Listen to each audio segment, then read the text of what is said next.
नमस्कार। कल के व्याख्यान में हमने इलेक्ट्रिकल रेजोनेंस का अध्ययन किया था और इलेक्ट्रिकल रेजोनेंस के बाद हमने हाफ पावर पॉइंट और क्वालिटी फैक्टर को समझा था। क्वालिटी फैक्टर की 3 अलग अलग परिभाषाएं जो मैंने विकसित की थी वो आपको समझाई गई थी। आज के इस वीडियो में हम LCR समांतर परपथ ले रहे हैं। आप देखिएगा इस चित्र में एक प्रेरक कुंडली के समांतर क्रम में एक संधारित्र को जोड़ा गया है तो समांतर LCR की रचना हो जाती है। प्रेरक कुंडली के प्रेरक के साथ सदैव कुछ प्रतिरोध होता ही है जिसे हम इंटरनल कह सकते हैं। अतः जो इंडक्टिव ब्रांच है उसका इम्पीडेंस होगा R1 plus iota omega L, जबकि कैपेसिटिव ब्रांच का इम्पीडेंस होगा जिसे मैंने Z2 कहा है 1 अपॉन आयोटा ओमेगा C। दोनों जो ब्रांच हैं समांतर क्रम में है, अतः समांतर क्रम में होने के कारण इनकी जो नेट प्रतिबाधा होगी हम उसको 1 upon Z is equals to 1 upon Z1 plus 1 upon Z2 के रूप में लिख सकते हैं। जब हम ऐसा लिखते हैं तो ये एक्सप्रेशन हमें प्राप्त होगी 1 upon R plus iota omega L plus iota omega C। अब हम इसे सॉल्व करते हैं और हम इसे सॉल्व कर रहे हैं किस प्रकार से, जैसे मान लीजिए alpha plus iota beta into alpha minus iota beta is equals to alpha square plus beta square होता है। इसलिए हमने 1 अपॉन Z का जो मान है उसको लिखा है R minus iota omega L upon R square plus omega square L square plus iota omega C। यह समांतर ब्रांच में जो परिणामी प्रतिबाधा बनी है उसका मान हो गया है। अब हम लिख सकते हैं 1 अपॉन Z का मान देखिएगा 1 upon Z is equals to R upon R square plus omega square plus L square. इसको मैंने अलग फ़िल्टर कर लिया है। दूसरी टर्म है iota omega within bracket C minus L upon R square plus omega square L square. हम जानते हैं परिपथ में जो धारा का मान है वह मान I is equals to E by Z होता है। इसलिए परिपथ में जो धारा का मान प्राप्त होगा वह हो गया I is equals to E by Z, अर्थात I is equals to E within square bracket of this term R upon R square plus omega square L square plus iota omega within bracket C minus L upon R square plus omega square and square bracket close. And this is what I have mark as equation number 1। अब हम impedance की जो complex quantity है उसको exponential form में लिख सकते हैं।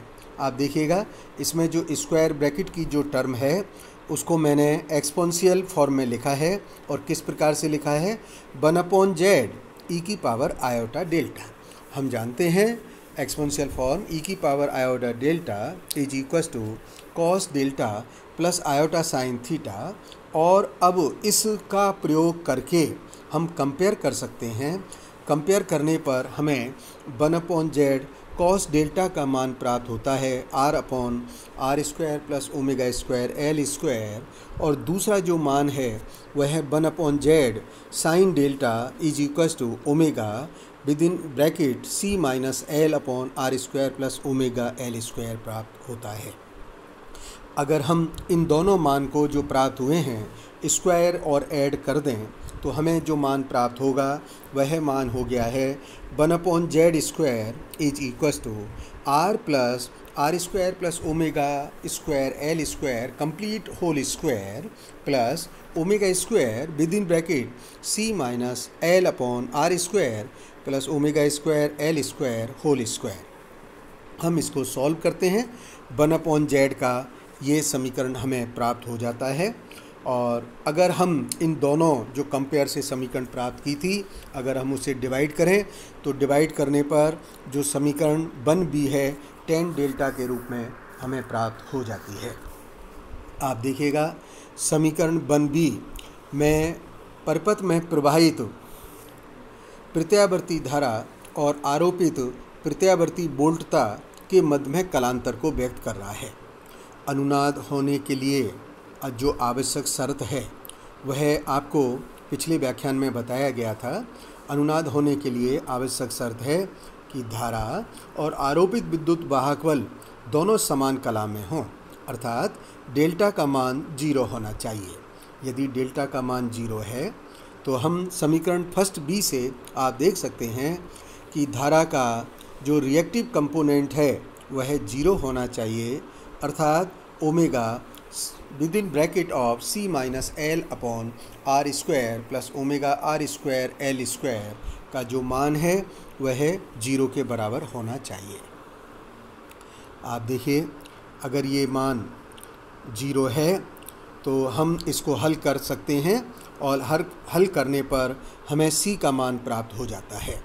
C के इस मान से प्राप्त करने पर हम जो समीकरण प्राप्त करते हैं वह समीकरण 1C के रूप में प्राप्त होती है। 1C जो समीकरण है उस समीकरण से हमें प्राप्त हो रहा है omega R square is equals to 1/LC minus R square by L square. Therefore at the resonance frequency that is omega R which is equals to square root of 1/LC minus r square by l square। आप इस समीकरण से जो angular frequency है linear frequency का relation निकाल सकते हैं और लीनियर फ्रीक्वेंसी का रिलेशन आएगा f is equals to 1/2 square root of 1/LC minus R square by L square. तो जो फ्रीक्वेंसी है लीनियर फ्रीक्वेंसी यह रियल होना चाहिए। रियल होना चाहिए इसका मतलब इसका मान 0 से बड़ा होना चाहिए। 0 से बड़ा होने पर जब आवश्यक शर्त हम हल करते हैं तो हमें गणितीय संबंध प्राप्त होता है r is less than square root of l by C. ध्यान रहे यह जो कंडीशन प्राप्त हुई है यह कंडीशन रेजोनेंस की कंडीशन है। इस कंडीशन के वैलिड होने पर ही यह रेजोनेंस लागू हो पाएगा। हमें कई न्यूमेरिकल्स में इस शर्त का r is less than square root of l by C का प्रयोग करना पड़ेगा। यदि r बराबर 0 है तो यह अनुनादी आवृत्ति श्रेणी क्रम परिपथ के तुल्य है।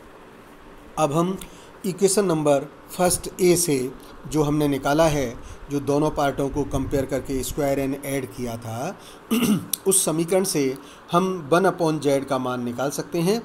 1/z का मान है r/r square plus omega R square L square. और इस मान से हमें जो इम्पीडेंस प्राप्त हो रही है at the resonance that value is equals to L by CR and it is marked with equation number 3rd. Therefore, current at resonance that is IR is equals to E by ZR। तो इसमें हम ZR का मान substitute कर सकते हैं। ZR का जो मान है वह है L/CR। जब हम इस मान को सब्स्टिट्यूट करते हैं तो हमें IR का मान प्राप्त होता है IR0 sine of omega T. जहाँ इस समीकरण जो तीसरी ए है उसमें IR0 का जो मान है यह मान E0 CR बाई L के तुल्य है। अब आप इन दोनों ग्राफों पर गौर करें तो आपको ध्यान आएगा कि अनुनाद पर जो डायनामिकल इम्पीडेंस है हम देख रहे हैं कि इस प्रतिबाधा का जो मान है अधिकतम होता है तथा यह प्रतिरोध R के मान पर निर्भर करती है।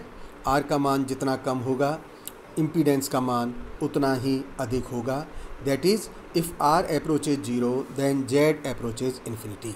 समीकरण 3A से जो अभी हमने निकाली है आप देख रहे हैं IR is equals to IR0 sine of omega T where IR0 is equals to E0 CR upon L। समीकरण 3A से आप विशेष बात ये देख सकते हैं कि परिपथ में जो धारा है वह प्रतिरोध के व्युत्क्रमानुपाती ना होकर प्रतिरोध के समानुपाती है। That is I is proportional to R। I is proportional to R क्योंकि R अधिक होने से Z का मान कम हो जाता है और धारा का मान अधिक होने लगता है। रेजोनेंस पर प्रतिबाधा का मान अधिकतम हो, धारा का मान न्यूनतम हो, यह सीरीज रेजोनेंस से रिजल्ट विपरीत होने के कारण हम इस सर्किट को एंटी रेजोनेंट सर्किट भी कहते हैं। अनुनाद पर न्यूनतम धारा होने के कारण ये समांतर अनुनादी परपथ को कई अन्य आवृत्ति की धाराओं में से एक विशिष्ट आवृत्ति की धारा को रोकने के उपयोग में लाया जाता है और ऐसा कार्य हम रेडियो रिसेप्शन में एलसी सर्किट में ट्यूनिंग की तरह करते हैं। इस कारण से इस तरह के जो सर्किट हैं हम उनको रिजेक्टर सर्किट भी बोलते हैं। धन्यवाद।